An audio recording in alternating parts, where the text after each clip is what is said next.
the jailers of Brian Armstrong in the Valley Street Jail in New Hampshire. And you know, I'm the only person that's put that on the internet and investigated that.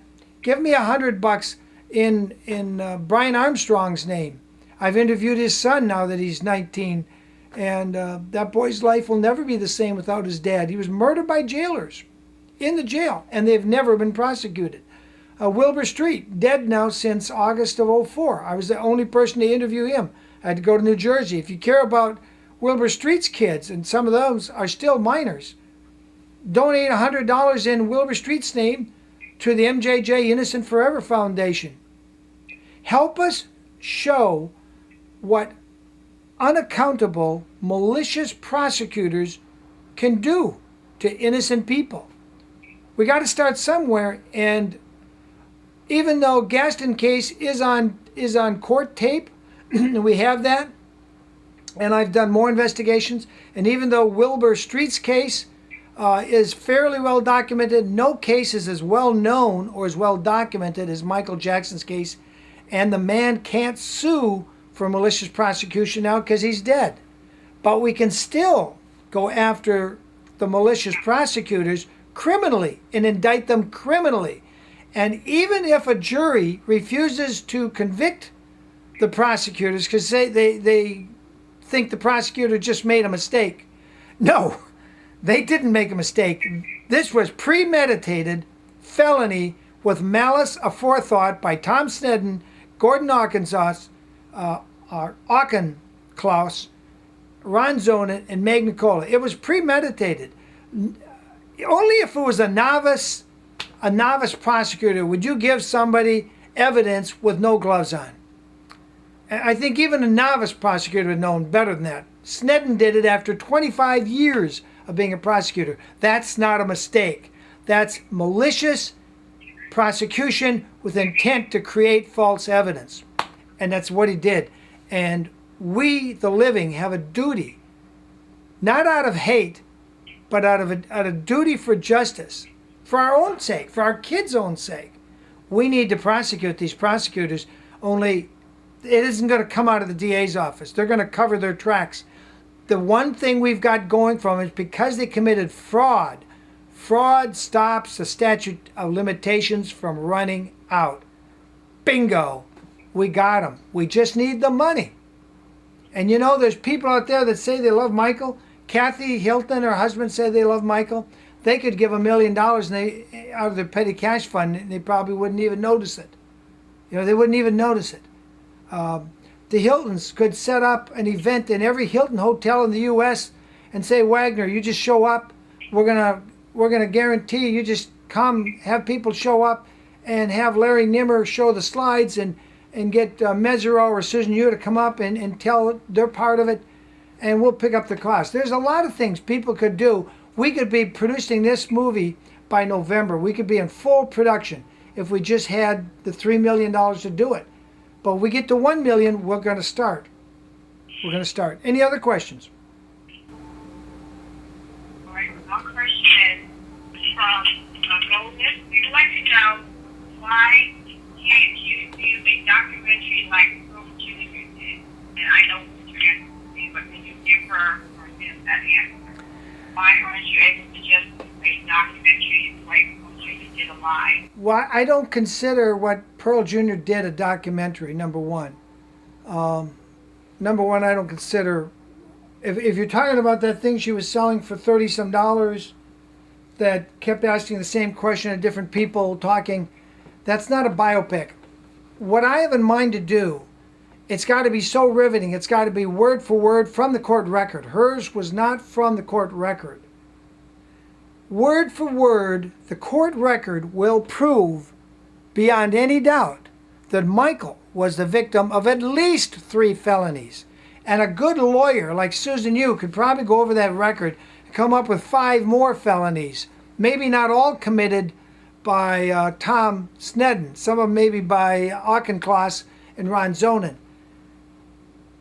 But a biopic documentary, you have to reenact, and it's got to be word for word accurate. So when it's on TV and Bill O'Reilly and those other fools on Fox that keep giving us lies and distortions, they're going to want to pick it apart. They're going to want to say, oh, this isn't quite right. No, it will be absolutely word for word exact. At least the scenes that took place in the courtroom in front of the jury will be word for word accurate. But there were also things, when the jury was out and the judge was out, one of the prosecutor's people was talking to a prosecutor witness on the stand. And it was not recorded. But you know what? One day I stayed in there, and one day Sharon, Sidney, and I both stayed in there, and we watched him, and they were nervous as hell. He was trying to coach the witness because he wasn't giving the right exact answers, and they were trying to coach the witness during a break. Now that's not on the court record. And the only reason I know about it is because I wrote it down in my logbook. I took notes, and he would be up there whispering to this guy, and I'm thinking, what's wrong with this picture? Tom Mesereau is out with the Jackson family. The Jacksons and Tom Mesereau, Susan Yu, have all gone upstairs. Robert Sanger, the third defense attorney, who didn't really do much in the way of the defense, he's gone upstairs. And just because I chose not to go out to the media pool to stay in there, because I had a feeling something was not quite right, the way they took this break. And sure enough, there was somebody from the prosecutor's side up there chatting with the prosecutor's witness, trying to coach him to get the right kind of words on the record. And he kept turning around and looking back to see if I'd left the courtroom, and I hadn't. I just stayed there, and I just had my eyes fixed on them. I was actually trying to read his lips, but he had his back to me. I could only read what the witness was saying, and he wasn't saying much, the person on the witness stand. So, I mean, there's things like that that will not show up on the court record because the court was in recess. But my documentary, when people see it, they will believe they're actually at the trial, they're actually watching the trial. And Tom Mesereau called me a couple days ago, and we chatted. Susan Yu's mother died, and so we were chatting. I've been trying to get an interview with Susan Yu, and she doesn't do interviews, and she certainly isn't going to do it now as they're burying her mother. But so I'd sent some flowers to Susan Yu, and they called me to thank me for the flowers.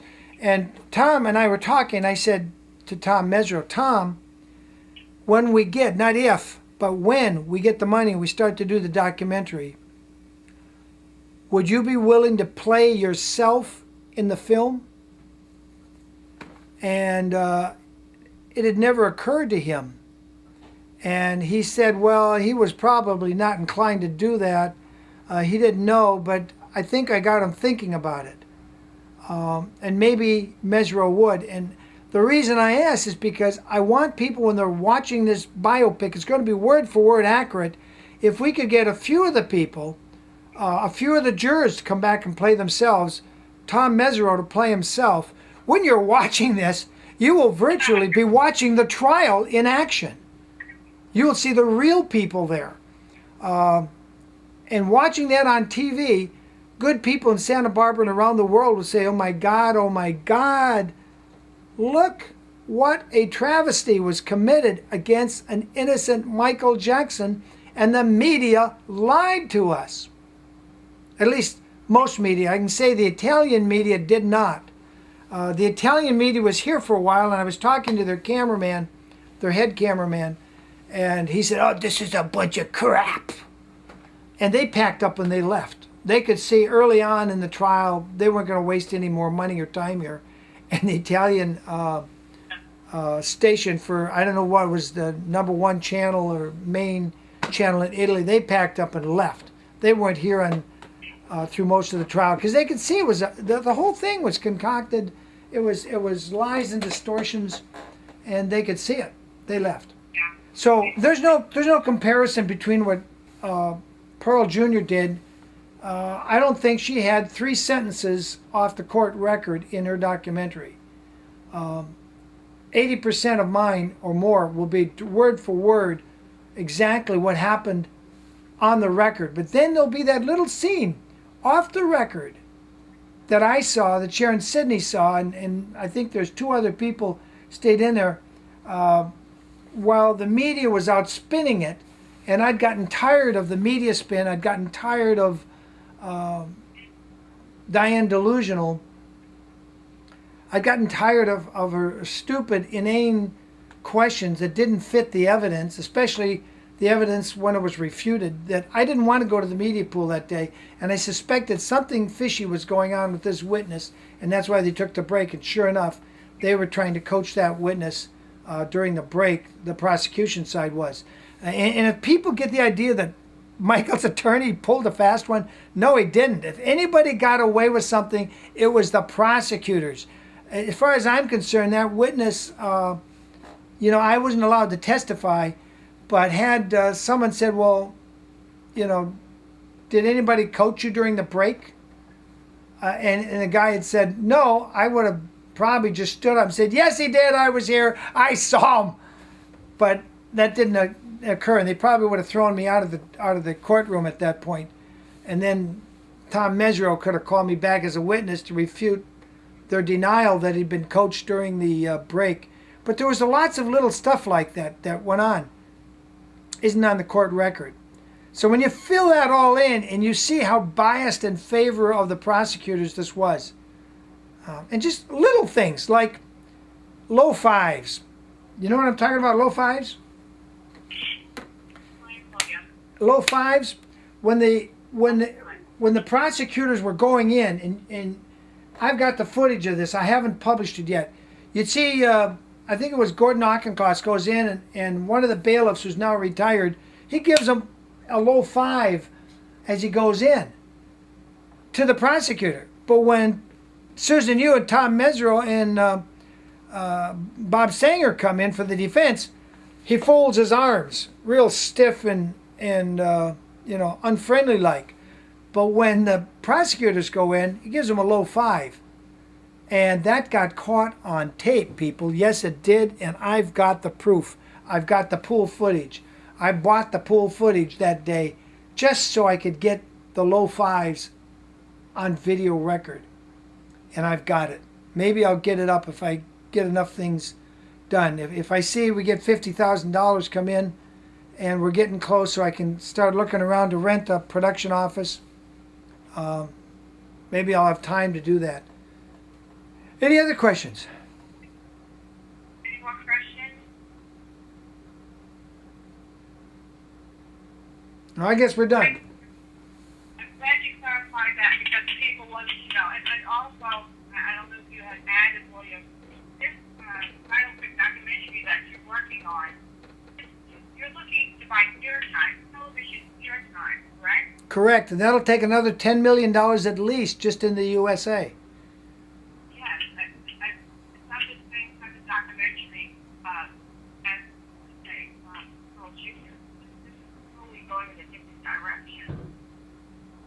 Yeah, our documentary will leave absolutely no question that not only was Michael innocent, but the prosecutors were guilty. Because that's what the court record will show. The problem is, this was a very long trial. It didn't go just 2 or 3 days. It went 4 or 5 months. It actually started before the public or the press was allowed into the courtroom. It actually started, I think, in January. They were already having stuff going on, but the public and the media was excluded, I think, until the end. It was the last few days of February. They started letting us in. And sometimes something would be said, people, on the record, like on a Monday, and then it wouldn't get refuted by a refuting witness until a week later, on the next week on Tuesday or Wednesday. So just reading the court record on Monday doesn't get you what you need to know. You have to have the whole thing in your head. And that's what made this trial really difficult, because it was such a long trial. And sometimes the prosecutors would delay, and then this would happen, and then there'd be take a day off, or a jury person needed a half day off or something. And so things would get delayed, and it didn't get refuted the same day. It might be 2 days, might be a week later.